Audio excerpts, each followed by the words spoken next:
Good morning, Oklahoma, and welcome to Cow-Calf Corner. This week's topic is quantifying the value of good management. The commercial cow-calf sector is interesting if we look at it in comparison to the purebred seed stock, the stocker yearling, or the finishing segments of the cattle business, in that we don't have to provide the intense day-to-day 24/7 management to it that we do in some of those other segments of beef production.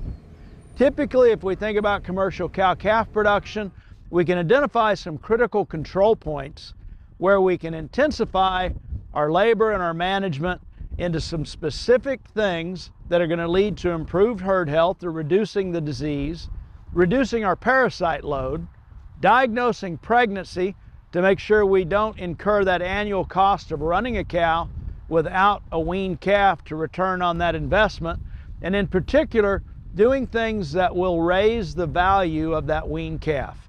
But let's look at some specific things and quantify the value of one management practice or another. The reality is, in the commercial cow-calf sector, we are often price cycle takers. We're going to see cycles of high and low prices, but in a time like this, we want to manage what we can manage and control what we control. First, if we can get our cows bred one heat cycle earlier, calving 21 days earlier, we're going to wean a calf that's about 40 pounds heavier that following year. In the current market, an extra 40 pounds of weaned calf is worth about $125. Castration. Typically, castrated steers are worth $5 to $10 a hundredweight above the price of an intact weaned bull calf. That discount actually goes up, or that premium actually becomes bigger the heavier those calves become at weaning. As early in life as possible is the best time to actually perform castration. It's less stressful on the calves, and for those thinking, well, my bull calves are going to outweigh my steer calves at weaning, there's actually very little testosterone surge until puberty. Steer calves weigh up about the same as an intact bull calf whenever we wean them. Growth implants.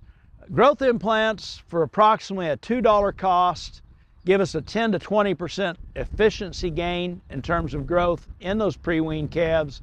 If that translates to around 18 extra pounds of weaning weight in the current market, that's worth over $50 a head, somewhere in the ballpark of $55 per calf. And in particular, if we think of castrated calves that have been growth implanted, those are typically heavier than an intact bull calf by the time we wean. Management practice such as making sure we're raising polled calves, which can be controlled through a selection program, or just dehorning, also equate to a $5 to $10 a hundredweight premium over a calf that sells with horns at the time they're weaned. Final thought is just preconditioning of calves. Bundling a group of practices such as making sure we've got 2 rounds of vaccinations in calves by the time they're weaned, covering respiratory disease and blackleg. We've dewormed those calves, we potentially bunk broke those calves and weaned them on our farm or ranch for at least 45 days before we market them. We need to be getting on that when those calves are about 2 to 4 months of age. In spring calving herds, that time is now.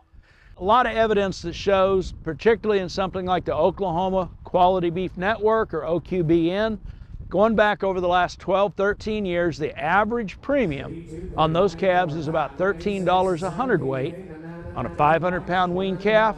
That quantifies the value of good management at about $65 a head. Bottom line, good management has never had more value because of the markets we're presently in. Manage what you can manage, control what you can control. I hope this helps, and as always, thanks for joining us on Cow-Calf Corner.